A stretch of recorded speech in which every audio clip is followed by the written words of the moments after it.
Mga kababayan, ang ating gabay, ang ating leader na hinahatid tayo at ang bansa sa isang maunlad, mapayapa at maayos na kinabukasan.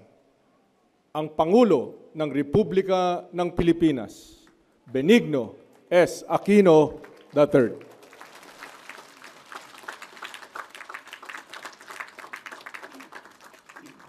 Salamat po, maupo tayo.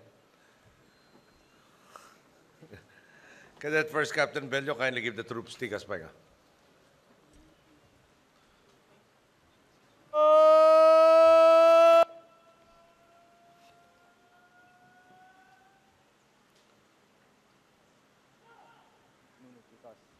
Vice President Jejomar Binay, Her Excellency Datin Paduka Malay Halima Yusuf, Ambassador from Brunei, His Excellency Toshinao Urabe, the Ambassador of Japan, His Excellency Datong Mohammed Zamri Mohammed Qasim, Ambassador of Malaysia to the Philippines, Secretary Mar Rojas, Secretary Sani Coloma, Attorney Ruben Platon, Police Director General Alan Purisma, Police Chief Superintendent Toel Constantino, Jail Chief Superintendent Johnny Mamaril, Fire Chief Superintendent Carlito Romero, Representative Boy Blue Abaya, Representative Roy Leola, Representative Bambol Tolentino, Governor John Vic Remulla, Governor Celi Wong, former Representative Manundel Abaya, graduates of the PNPA Mandilab class of 2014 and their families, Corps of Cadets of the PNPA, fellow workers of government, honored guests, mga minamahal ko pong kababayan, magandang tanghali po sa inyong lahat.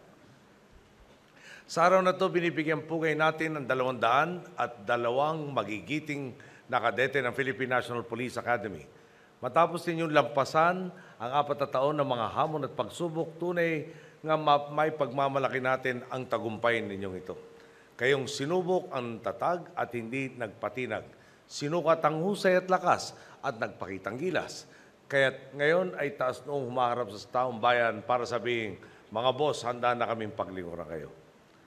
Bilang panibagong henerasyon ng mga lingkod bayan, hinubog ng PNPA, tiwala akong buong loob ninyong haharapin ang mga pagsubok na nag-aabang sa inyo sa labas na akademiya. Inaasahan kong malinaw sa inyo kung ano ang tama at mali. Inaasahan kong bilang tagapagpatupad ng batas, kayo naman ay hindi magkukulang sa pagsunod nito. Hindi kayo magiging pulis na nagmamaneho ng walang lisensya o magpapasimuno ng tompats. Hindi ninyo hahayaan ang sariling maging kasangkapan sa pagtakas ng preso o ay maging bomberong usad pagong kung sumaklolo pagtapos ng negosasyon. Sa halip, magsilbi sana kayong bantayog ng katarungan, integridad at serbisyo. Umaasa akong hindi ninyo bibigyan ang ating mga boss. Ang tinitiyak ko naman, kung handa kayong tumalikod sa tukso, kung handa kayong tugisin ang tumatakas sa batas, at walang takot kayong susuong sa peligro para protektahan ang inyong kapwa, magiging katambal ng inyong serbisyo ang tiwala ng bawat isang Pilipino.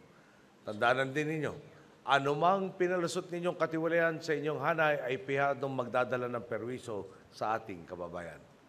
Kapag pinili ninyong magbulag-bulagan sa pang-aapi sa karapatan ng mamamayan, asahan ninyong bukas makalawa, karapatan naman ninyo ang mismong yuyurakan.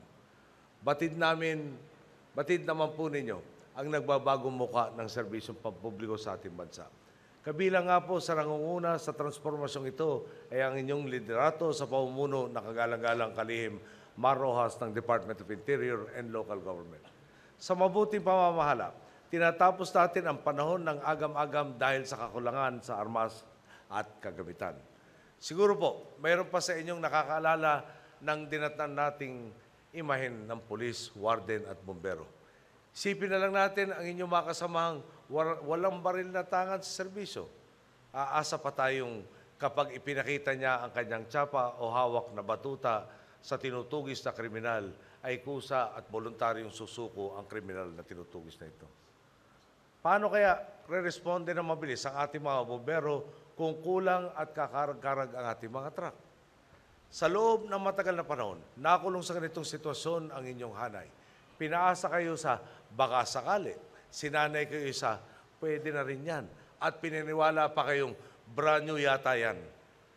Samantalang second hand naman pala, kung swerte pa tayo.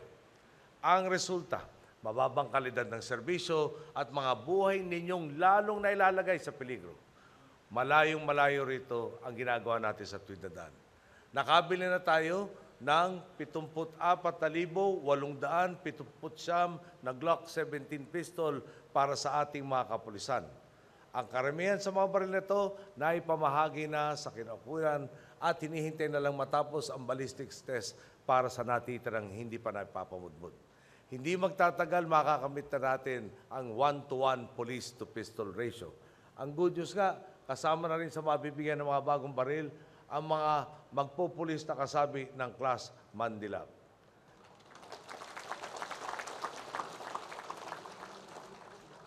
Mahigit 2 bilyong piso po ang inilaan natin para sa mobility, firearms, investigation, communication at rehabilitation components ng PNP sa ilalim ng ating Operational Transformational Plan.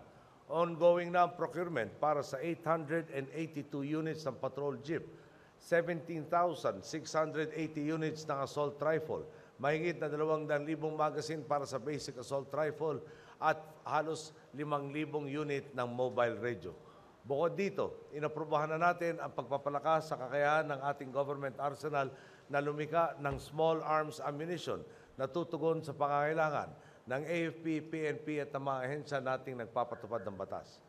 Para naman sa ating mga tagapangasiwa ng piitan, nakapag-procure na tayo ng 4,888 units ng 9mm pistols upang tugunan rin ang halos 41% na kakulangan nito. Sa mga susunod pong buwan, inaasahan na rin natin maabot ang 1-to-1 jail officer to pistol ratio. Gayun din, umarangkada na ang pagpapaunlad sa kapasidad ng Bureau of Fire Protection. Nitong nakaraang taong napasakamay na natin ang 76 na Rosenbauer fire trucks. Mas mataas ang kalidad ng makina at water pump discharge capacity nito. Pero mas mura pa rin nating nabili dahil sa katapatang nag-aahari ngayon sa ating mga proseso ng procurement. Dagdag pa rito, naglaan din tayo ng 3.6 billion pesos para sa pagbili pa ng tinatayang 300 fire truck at pagpapatayo ng higit kumulang 300 fire station. Talaga naman pong ang dating inaakalang imposible, ngayon isinasakatuparan na natin. Walang magic na ginawa upang mabili ang mga kagamitang ito. Sunod lang ang inyong mga pinuno sa kanilang mga sinumpaang tungkulin. Ngayon, mas may kakayahan na ang ating unipermadong hanay. Inaasahan nga po natin na kung paano ginampanan ng inyong pamunuan ang kanilang tungkulin, ganun din ang ipapamalas ninyong katapatan bilang mga bagong produkto ng PNPA. Malinaw po, may gobyerno ng kumakalinga at nagpapahalaga sa inyong ambag sa lipunan. Ang tapang na ipapakita ninyo sa pagtatanggol ng bayan laban sa krimen, ang dedikasyon ninyong iligtas ang buhay ng ating mga kababayan mula sa sunog at ang katapatan ninyo sa pagbabantay sa loob ng mga piitan, ito po ang siya mismong diwang magpapasulog sa atin sa tuwid na daan. Ang hamon at atas ko naman sa lahat ng bubuo ng Class Mandilab, ang mga mandirigbang may dangal at isipan laan para sa bayan. Saan man kayong lugar madistino, anumang luho o tukso ang sumubok sa tibay ng inyong prinsipyo, lagi kayong pumanig sa tama at sa kung ano ang mas makakabuti sa inyong kapwa. Naway isabuhay at panindigan ninyo ang panata ng bawat kadeteng Mandilab. Ang saysay ng buhay ninyong mga mandirigma ay nasa pag-aalay nito sa kapwa. Abot tanaw na po ang permanenteng transformasyon sa ating lipunan. Binubuksan na natin ang bagong kabanata sa kasaysayan ng ating bansa kung saan ang kumakayod ng gusto ay ginagantipilaan ng pag-asenso. Naway maging alagad kayo ng positibong pagbabago upang magpatuloy ang kaunlarang tinatamasa. Sa gabay at tulong ng Panginoon at sa pagkikibalikat ng sambayanan, lalo po nating palakasin ang hanay nating tumatahak sa tuwid na daan. Diretso sa kinubukasang tunay na papayapa, patas at maunlad.